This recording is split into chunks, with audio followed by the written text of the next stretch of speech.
Hi children, good morning. How are you? I hope you're all eagerly waiting to the class, right? So I welcome you all for our social class. I hope you have understood the yesterday's topic in this chapter. What's the name of our chapter, children? Yes, it is Inside Our Earth. And today, at the end of today's class, you'll be able to learn rocks and minerals, types of rocks and their uses, and also rock cycle. Let's see. Let's start our class with rocks and minerals. What are rocks actually? As you all know that the earth's crust, it means the topmost layer of the earth is made up of various types of rocks. It is covered with various types of rocks. So any natural mass of mineral matter that makes up the earth's crust is called a rock. So I repeat, any natural mass of mineral matter. So that mass of rock contains some mineral matter. So that is called what, children? Rock.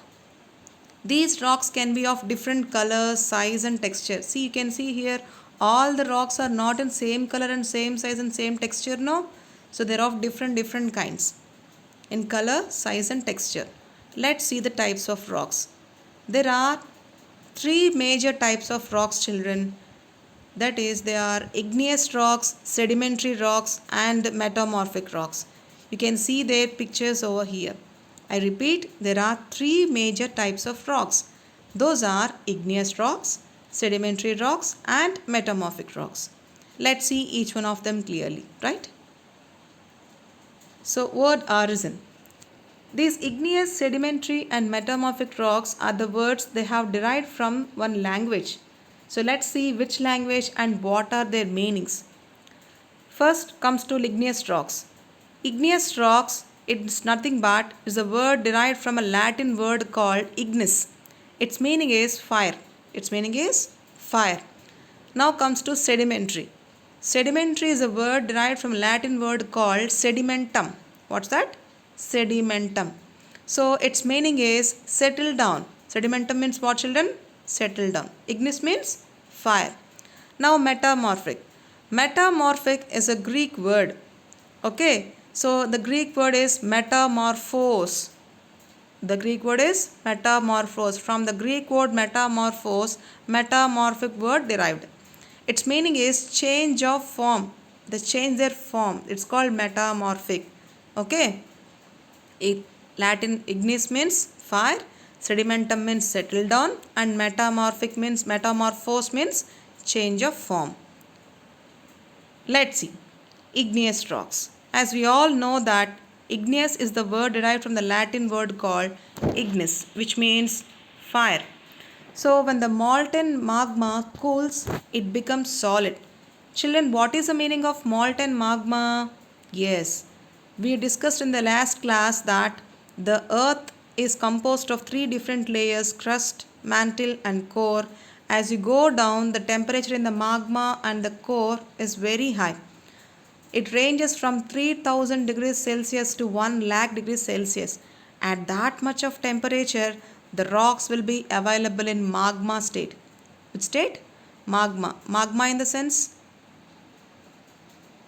Magma in the sense? Yes. It's semi-molten or semi-liquid state or semi-solid state also. So such rocks, they form into igneous rocks. So these igneous rocks are also called primary rocks because they are the rocks which are formed out of magma at first. That's why they are also called igneous rocks. I repeat, when the molten magma cools, it becomes solid. So such solid rocks are called igneous rocks. Okay, let's go. Now these igneous rocks are of two types, children. One is intrusive igneous rocks and extrusive igneous rocks. I repeat, igneous rocks are of two types: intrusive igneous rocks and extrusive igneous rocks. First of all, let's know what is extrusive igneous rocks. Lava is actually fiery red molten magma. Have you ever seen lava, children? Yes, it will be in the shape of fiery red molten magma. It always comes out with a boiling state. So at the great temperatures in the magma, temperatures in the mantle, the rocks will be in the magma state, as we all discussed earlier. So this lava comes out from the interior of the earth on its surface, from interior part of the earth to the surface of the earth. The lava comes. So when this molten lava comes out on the earth's surface, it rapidly cools and becomes solid.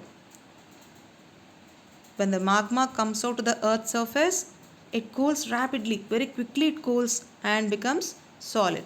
So rocks formed in such a way on the crust are called extrusive igneous rocks, because these rocks formed on the surface of the earth. They are called extrusive igneous rocks.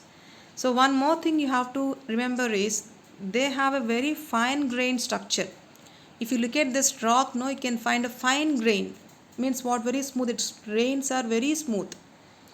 Okay, for example, basalt rock is the best example for the extrusive igneous rocks, children. So the Deccan Plateau is made up of basalt rock only. When this basalt rock weathered, it means broke down, it became black soil. It became which soil? Black soil. Now come to intrusive igneous rocks. Intrusive igneous rocks. Sometimes when the molten magma cools down deep inside the earth's crust. Solid rocks so formed are called intrusive igneous rocks. Sometimes magma cannot comes out. It cannot escape and comes out to the earth's surface, onto the earth's surface. So at times it may cool down deep inside the earth's crust only. So they solidify slowly and forms into intrusive igneous rocks.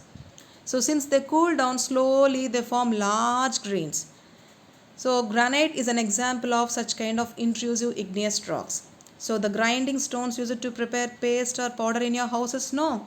They used to grind the paste, grinding stones, Nana, which your parents use for grinding or else pasting the powder. No. So those stones are examples of this intrusive igneous rocks. So they are made up of granite. They are made up of what, children? Granite. So here you can see the granite is an example of intrusive igneous rocks. Here in this picture you can clearly understand. See here the magma chamber. The magma is in red fiery substance. It's escaping through a narrow channel, right? And it is spreading. It is coming outside. So as soon as it comes outside, it is becoming solid and becoming extrusive igneous rocks. But in the down you can see the intrusive igneous rocks. Till at times there is no scope to escape of this magma. That's why the magma forms itself inside the earth's crust and cools down into intrusive igneous rocks. Okay, yes. So with this picture you can clearly understand extrusive igneous rocks and intrusive igneous rocks. Now sediments and sedimentary rocks. What are sediments, children? When rock rolls down, crack and hit each other. For example, see children, if any rocks breakage and it roll down means what? No, comes down from the slope, from the highest point to lowest point, and crack, they break and they hit each other and they break down into small fragments. These small particles are called sediments. These small particles are called sediments. So these sediments are transported and deposited with the help of wind and water. These sediments only, they'll be transported and deposited. They transported from one place to another place and deposited with the help of water, wind, etc. So these loose sediments are compressed and hardened to form layers of rocks. Of course, this process may not take, it may take some millions of years. Okay, so these sediments are compressed and hardened to form layers of the rocks. You can see here the layers of the rocks over here. So they compress. The sediments only compress and forms like a small layers, like and ultimately a big rock. So these rocks are called sedimentary rocks. Which rocks, children? Sedimentary rocks. For example, sandstone is made up of grains of sand. These rocks may also contain fossils of plants and animals and other microorganisms that once lived on them. Do you know what are fossils, children?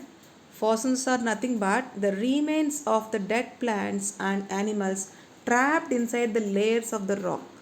These are called fossils. Yes, that's why you can also find the petroleum and coal under the sedimentary rocks. Now see, important facts. Igneous and sedimentary rocks can change into metamorphic rock.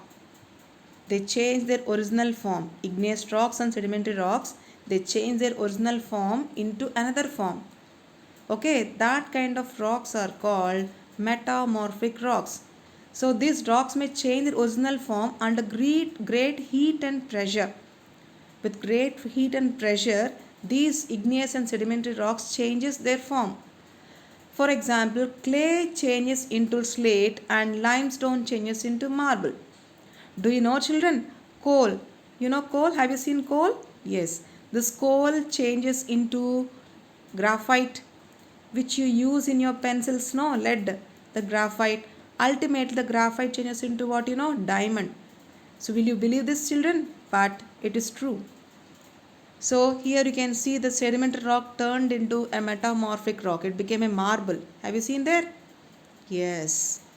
Now, the uses of rocks. The hard rocks are used for making roads, houses, and buildings. We use small stones to big stones for construction of roads and houses, buildings. No, children. That's the first use. Second use is stones are used in many games. Here they given some examples. See here, seven stones game anta. Its name is Pitho. Next, hopscotch. It's called Sappu, Stapu or Kit Kit. Five stones game, it's called Gitti. Okay. Now the third use is rocks are used in making monuments also. For example, a red fort is made out of red sandstone and Taj Mahal is made out of marble. Okay. Rock cycle. What is rock cycle? Let's see its definition. You'll be surprised to know that one type of rock changes to another type under great conditions in a cyclic manner. So, this process of transformation of rock from one to another is known as rock cycle. So, the process of transformation of rock from one to another under certain conditions. So, same rock only it changes its original form to another form under certain conditions. So that kind of process is called rock cycle. What's that? Rock cycle. Let's see. Let's see the process of rock cycle, children. Here you can see magma, the molten magma changing into igneous rock. Again same igneous rocks break down and forms into sediments. These sediments again the suppressing and form into sedimentary rocks. Again that sedimentary rock again under great heat and pressure it is becoming into metamorphic rock. Example I told you now, sandstone changing into marble. Again this metamorphic rock only under very great and under very high temperature and pressure again it converts into magma. So this is called the process of rock cycle. So when the molten magma cools it solidifies to become igneous rocks. These igneous rocks are broken down into small particles. They are transported and deposited to form sedimentary rocks. When the igneous and sedimentary rocks are subjected to heat and pressure, they change into metamorphic rocks. Okay. Now the process of rock cycle. So rock cycle process is continuous, children. There is no end for this. The metamorphic rocks which are still under great heat and pressure melt down to form molten magma. This molten magma again can cool down and solidify into igneous rocks. Got it? Yes. Now let's know the important facts, children. Rocks are made up of different minerals. As I told you earlier in today's class that rocks are made up of different mineral matter. So some rocks contains more content of minerals, so those ultimately form into iron ore, gold ore, bauxite, manganese, etc. So minerals are naturally occurring substances which have certain physical properties and definite chemical composition. So these minerals are naturally occurring substance. They occurred naturally, they themselves they form, and they have certain physical properties and definite chemical properties. If you see the gold, you can compulsorily acutely you can say it is gold only because of its physical properties, because of its color, its luster, you can say it is gold only. And it is also having some definite chemical composition. Minerals are very important to humankind, children. Some are used as fuels, for example, coal, natural gas, and petroleum. These are the energy resources or energy minerals. We can also call them as mineral oil. Petroleum is also called mineral oil. So they'll be helpful for running industries, cars, buses, etc. They're also used in industries for manufacturing of iron, aluminium, gold, uranium, etc. And also in medicines and also in the fertilizers also. So with this, what do you understand, children? Minerals are of great use. Understood?